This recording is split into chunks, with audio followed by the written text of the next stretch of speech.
Hello guys, என் பேர் Loki. Welcome back. இன்றைக்கி நம்ம பார்க்க போகிறது ஸ்வாட் மாஸ்டர்ஸ் யங்கஸ்ட் சன். இதோட எபிசோடு 26. எபிசோடு 25 மிஸ் பண்ணவங்களுக்கான லிங்க் கீழே டிஸ்கிரிப்ஷனில் இருக்குது, அதை யூஸ் பண்ணிக்கோங்க. வீடியோக்குள்ளே போகிறதுக்கு முன்னாடி மறக்காமல் அந்த லைக் பட்டனை தட்டி விட்டு சப்ஸ்கிரைப் பண்ணிக்கோங்க. வெயிட் பண்ணது போதும், வாங்க கதைக்குள்ளே போகலாம்.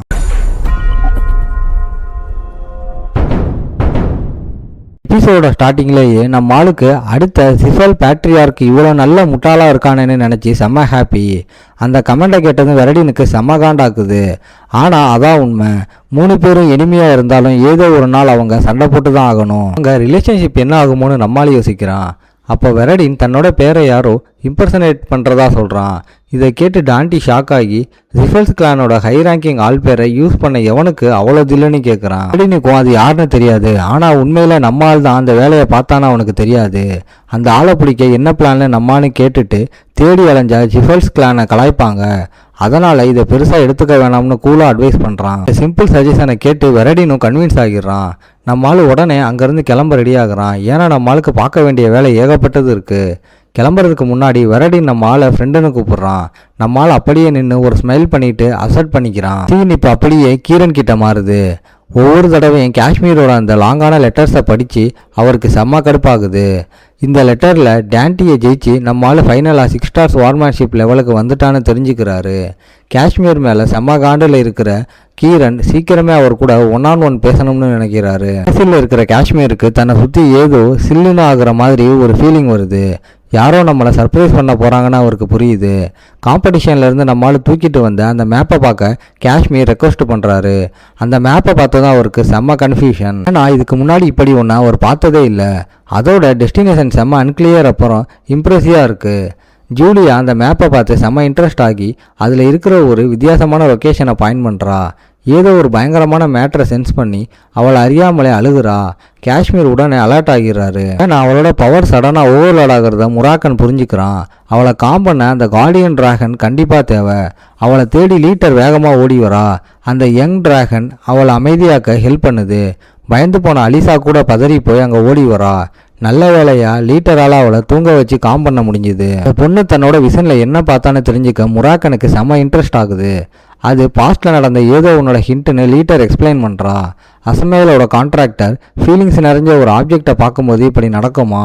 லீட்டர் மட்டும் வேகமாக வரலன்னா சுச்சுவேஷன் ரொம்ப மோசமாக இருக்கும். ஜூலியா பார்த்த அந்த விஷனை லீட்டர் எக்ஸ்பிளைன் பண்ணுறா. ஒரு ஆன்சியன்ட் லேண்டில் இருந்த மக்கள் அவங்க காடை ப்ரே பண்ணிக்கிட்டு இருக்கும் போது வெளி உலக கனெக்ஷனே இல்லாமல் வாழ்ந்துக்கிட்டு இருந்தாங்க. ஆனால் அப்போ தான் சில பேர், அதாவது அந்த சிஃபல்ஸ் அங்கே வந்து அந்த லோக்கல்ஸை நெருங்குறானுங்க. அந்த மெஜிசியன்ஸ் மக்கள்கிட்ட ஆட்டையை போட்டு கடைசியாக ஒரு குழந்தையை கொண்டுட்டாங்க. அப்புறம் சிஃபல்ஸ் கும்பல் ஒரு பவர்ஃபுல்லான மேஜிக் ஆப்ஜெக்ட்டுக்காக பல பேரை போட்டு தள்ளியிருக்கு. இதை ஒட்டி கேட்ட நம்ம ஆள் எல்லாத்தையும் லிங்க் பண்ணி ஸ்கெட்சு போட்டு லீட்டர் கிட்ட ஒரு ஹெல்ப் கேட்குறான். இந்த ஆப்ஜெக்ட் சில்வர் மிரர் மாதிரி இருக்குன்னு வரைய நம்ம ஆளுக்கு வெல்லாஃப் மானான்னு டவுட் கன்ஃபார்ம் ஆகுது. இந்த ஆப்ஜெக்ட்டுக்காக தான் அந்த பயலுக கேலின் ஊருக்குள்ளே பூந்து எல்லாரையும் மாடு மாதிரி வேலை வாங்கியிருக்கானுங்க. அது மட்டுமா, நம்மால் இன்னொரு மேட்டரையும் கண்டுபிடிக்கிறான். அந்த மக்களை வச்சு எப்படி பயாலஜிக்கல் கோலம்ஸ் உருவாக்குனாங்கன்னு தெரிஞ்சுக்கிறான். அந்த மேப்பு கரெக்டாக மேஜிக் ஆப்ஜெக்ட் இருக்கிற இடத்த காட்டுது. காஸ்மோஸ் கிட்ட இருந்து இவ்வளோ ஒருத்தான மேப் கிடைச்சது செம்ம லக்கு. நம்ம ஆள் சீரியஸாக இருக்கிறத பார்த்து முராக்கன் என்ன மச்சான் மேட்டர்னு கேட்க நம்ம ஆள் ஒன்றும் தெரியாத மாதிரி சீன் போடுறான். அப்படியே சமாளிச்சுட்டு ஜூலியாவுக்கு நடந்த சம்பவத்துக்காக காஷ்மீர் கிட்ட சாரி கேட்குறான். உண்மையிலே இது அவன் தப்பு இல்லை. ஏன்னா அவள் ஒரு டிவைன் கான்ட்ராக்டர்.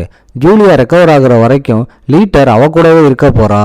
இப்போ காஷ்மீர் என்ன பிளான் சொல்றாருன்னா, முதல்ல அந்த மேஜிக் ஆப்ஜெக்டை கண்டுபிடிக்கலாம்னு சொல்றாரு. உங்க ஆளுங்க முதல்ல மேப்ல இருக்கிற பாஷையை டீகோட் பண்ணி ரூட்டை கண்டுபிடிக்கணும். ஆனா அந்த ஊருக்காரங்களை தான் ரிஃபல்ஸ் பசங்க போட்டு தள்ளிட்டானுங்களே. பாஷை தெரிஞ்ச கொஞ்சம் பேரும் கேனின்ல மாட்டிக்கிட்டு இருக்காங்க. அதனால சிஃபல்ஸுக்கு முன்னாடி அவங்க வெல்லாஃப் மானாவை தூக்குறவங்களுங்கிறது செம்ம சஸ்பென்ஸ் தான். ஜூலியா மேட்டர் முடிஞ்சு கரெக்டாக 2 வாரம் ஆகுது. அதுக்கப்புறம் நைட்டு ஒருத்தன் குடிச்சிட்டு ரோட்டில் விழுந்து கிடக்குறான். நம்மால் அவனை தூக்கி விட்டு பேச்சு கொடுக்கறதுக்காகவே இன்னொரு கட்டிங்கை வாங்கி கொடுக்குறான். அந்த ஆள் போதையில் வளர நம்ம ஆள் கரெக்டாக மேட்டரை கறக்குறான். அந்த ஆள் என்ன சொல்கிறான்னா, அவனோட சொந்த ஊர் ரொம்ப தூரத்தில் இருக்கான். இதை விட பெரிய குழு கிடைக்குமா? உடனே நம்ம ஆள் பட்டுன்னு மேப்பை வெளியே எடுத்து, அண்ணே இதை கொஞ்சம் படித்து சொல்லுங்களேன்னு கேட்குறான். ஆனால் அந்த மேப்பில் இருக்கிற சிம்பலை பார்த்த உடனே அந்த ஆளுக்கு செம்ம ஷாக் ஆகி நம்மளை நல்லா ஸ்கெட்சு போட்டு தூக்கிட்டானுங்கன்னு புரிஞ்சுக்கிறான். இப்போ நம்மளால் சும்மா அசால்ட்டாக அந்த 2 டிராகன்களோட ஐடென்டிட்டியை ஓப்பன் பண்ணுறான். இவ்வளோ பெரிய சீக்கிரட்டை இப்படி ஈஸியாக சொல்லிட்டானேன்னு முராக்கனுக்கு செம்ம காண்டாகுது. அந்த குடிகார ஆளுக்கு அப்பாடா இவனுங்க சிஃபல்ஸ் இல்லைன்னு நிம்மதி வந்தாலும் எப்படி கரெக்டாக நம்மளை தூக்குனாங்கன்னு செம்ம ஷாக்கில் இருக்கான். அப்போ நம்மளும் ஒரு ஃப்ளாஷ்பேக் சொல்கிறான். வேலையில் நடந்த கொடூரங்களை எப்படி தெரிஞ்சுக்கிட்டோம்னு எக்ஸ்பிளைன் பண்ணுறான். அந்த மேப்பை படிக்க ஒரு ஆள் தேவைப்பட்டுச்சு, எதர்ச்சியா நீங்கள் சிக்கிட்டீங்கன்னு சொல்கிறான். இது வெறும் கோஇன்சிடென்ட் இல்லைன்னு அந்த ஆளுக்கும் தெரியும். இருந்தாலும் அவன் சந்தோஷமா இவங்களை அவனோட சிஸ்டர் கிட்ட கூட்டிட்டு போறான். அந்த பொண்ணு இவனுங்க வருவாங்கன்னு வெயிட் பண்ணிக்கிட்டு இருக்கா. இவன் எப்படிதான் நம்ம வரப்போறோம்னு தெரிஞ்சு வச்சிருக்கான்னு முராக்கனுக்கே செம்ம கன்ஃபியூஷன். அவ பேரு ரவுசா. அவளோட ஊருக்கே அவ ஒரு பவர்ஃபுல்லான டிவினிட்டி மாதிரி. அவ தன்னோட பவரை காட்டுறதுக்காக ஒரு செம்ம ட்ரிக் பண்றா. ஆளோட பவர்ஸ் என்ன, முராக்கன் லீட்டர் யாருன்னு கரெக்டா எழுதி காட்டுறா. அவகிட்ட ஒரு வெறித்தனமான ஆறா இருக்கு. நம்ம ஆளுக்கு அப்பதான் புரியுது நாம ரியல் காடு கிட்டேயே டீல் பேசிக்கிட்டு இருக்கோம்னு. ஆனா ரவுசா என்ன சொல்றானா, நான் வெறும் ஒரு மீடியம் தான், நான் மட்டும் ரியலான காடா இருந்தா கேலின் ஊர் அந்த எனிமிங்க கிட்ட இருந்து இழந்திருக்கவே மாட்டேன்னு சொல்றான். இப்போ முராக்கன் இவ பவர் ரொம்ப நாளைக்கு தாங்காதுன்னு ஓப்பனா சொல்றான். ரவுசாவும் அந்த டார்க் டிராகன் சொன்னது உண்மைதானு ஒத்துக்கிறா. அப்ப ரவுசா அந்த மேப்பை வாங்கி அதுல இருக்கிறத அப்படியே வார்த்தைக்கு வார்த்தை டிரான்ஸ்லேட் பண்றா. அந்த மெசேஜை கேட்டதும் அவளுக்கு நெஞ்சே வெடிச்சிடும் போல இருக்கு. ஏன்னா அதை எழுதுனது அவளோட தாத்தா. நல்ல வேளையா இந்த மேப் எனிமிய கையில மாட்டாம நம்மால் கைக்கு வந்துச்சு. எப்படி இருந்தாலும் நம்ம கேலினுக்கு போக தான் போகிறோம். அதனால் முராக்கன் அவகிட்ட ஒரு டீல் பேசலாம்னு நினைக்கிறான்.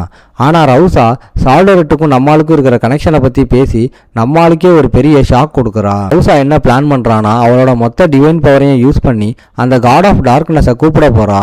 நம்ம ஆளுக்கு இந்த டீல் பிடிச்சி போக உடனே கேலினுக்கு கிளம்பணும்னு முடிவாகுது. அங்கே இருக்கிற மக்களை காப்பாற்ற முடியுமான்னு நம்ம ஆளுக்கு டவுட் இருந்தாலும் பெஸ்ட்டை கொடுப்பேன்னு ப்ராமிஸ் பண்ணுறான். இப்போ ரவுசா கேலன் ஏரியாவை பற்றி எல்லா மேட்டரையும் டீட்டெயிலாக சொல்கிறா.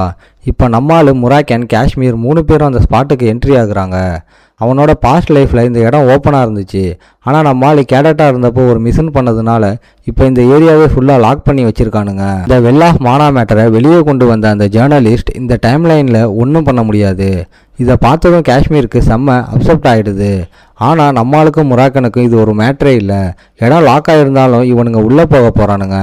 ஏன்னா ரீசன் ரொம்ப சிம்பிள், அங்கே வச்சிருக்கிற போர்டு சும்மா டம்மியாக வச்சுருக்கானுங்க. அங்கே ஒரு கார்டும் இல்லை, ஒரு மேஜிக் ஸ்பெல்லும் இல்லை. அப்போ சடன்லி முராக்கனுக்கு அங்கே ஆளுங்க இருக்கிற ஃபீல் வருது. பார்த்தா அந்த ஊர்க்காரங்களை வச்சு அடிமை மாதிரி வேலை வாங்கிட்டு இருக்கானுங்க. அங்கே ஒரு பியூர் பிளட் சிஃபல்ஸ் உட்காந்து கெத்தாக என்ஜாய் பண்ணிக்கிட்டு இருக்கான். அவன் வேற யாரும் இல்லை, அந்த முரான் ஜிஃபல் தான். ரெடினோட பிரதரான இவன் பண்ணாத கிரிமினல் வேலையே கிடையாது. அவன் ஒரு 8 ஸ்டார் மேஜிக் பவர் வச்சிருக்கிற செம்ம ஸ்ட்ராங்கான ஆளுங்கிறதுனால அவனுக்கு காட்ஸ் எவனும் தேவைப்படலை. முராக்கனுக்கு செம்ம காண்டாகி நேராக போய் அந்த முரானை போட்டு தள்ளணும்னு துடிக்கிறான். ஆனால் நம்மளால இந்த ஐடியாவை வேணாம்னு சொல்கிறான். ஆனால் ஆண்ட்ர மாதிரி பெரிய பெரிய சிஃபல்ஸ் ஆளுங்களை போட்டு தள்ளிக்கிட்டே இருந்தா பின்னாடி பெரிய பஞ்சாயத்து வரும்னு நினைக்கிறான். முரானை போடுறதுக்கு முன்னாடி ஒரு ஸ்ட்ராங்கான ரீசன் வேணும். இவனுங்க இப்படி பேசிக்கிட்டு இருக்கும்போது கரெக்டாக அந்த ஜேர்னலிஸ்ட் டினோ ஜாக்லின் அந்த இடத்துல என்ட்ரி கொடுக்குறான். நம்மளால அவனை பார்க்கும்போது தான் தெரியுது, பாஸ்ட் லைஃப்பில் சிஃபல்ஸோட பித்தலாட்டத்தை வெளிச்சத்துக்கு கொண்டு வந்ததே இவன் தானே. அதாவது எந்த பவரும் இல்லாத இந்த பையன் ஒண்டியா வந்து இவ்வளோ பெரிய சிஃபல்ஸையே எதிர்த்து நிற்கிறான். இதை பார்த்து நம்ம ஆளுக்கு செம்ம இம்ப்ரெஸ் ஆகுறான். என்ன பாஸ் எழுதிட்டு இருக்கீங்கன்னு கியூரியஸாக நம்ம ஆளு கேட்குறான். டினோ கொஞ்சம் பயந்துக்கிட்டு நீங்கள் யாருப்பான்னு கேட்குறான். உடனே நம்மால் நாங்களும் சும்மா இந்த வழியாக போகிறவங்க தான்னு சொல்லி அவனை கூல் பண்ணுறான். இப்போ 2 பேரோட டார்கெட்டும் ஒன்றுங்கிறதுனால அந்த ஜேர்னலிஸ்ட் கூட நம்மால் டீமப் ஆக பிளான் பண்ணுறான். ஆனால் முராக்கனுக்கு இந்த ஐடியா சுத்தமாக பிடிக்கல. இதோட இந்த எபிசோடு முடியுது. ஓகே காய்ஸ், இன்னைக்கு ஸ்டோரி எப்படி இருந்துச்சுன்னு கமெண்ட்டில் சொல்லுங்கள். இந்த வீடியோ பிடிச்சிருந்தா மறக்காமல் லைக், ஷேர் அண்ட் சப்ஸ்கிரைப் பண்ணிடுங்க. உங்களை நான் அடுத்த எபிசோடில் பார்க்குறேன். Bye guys.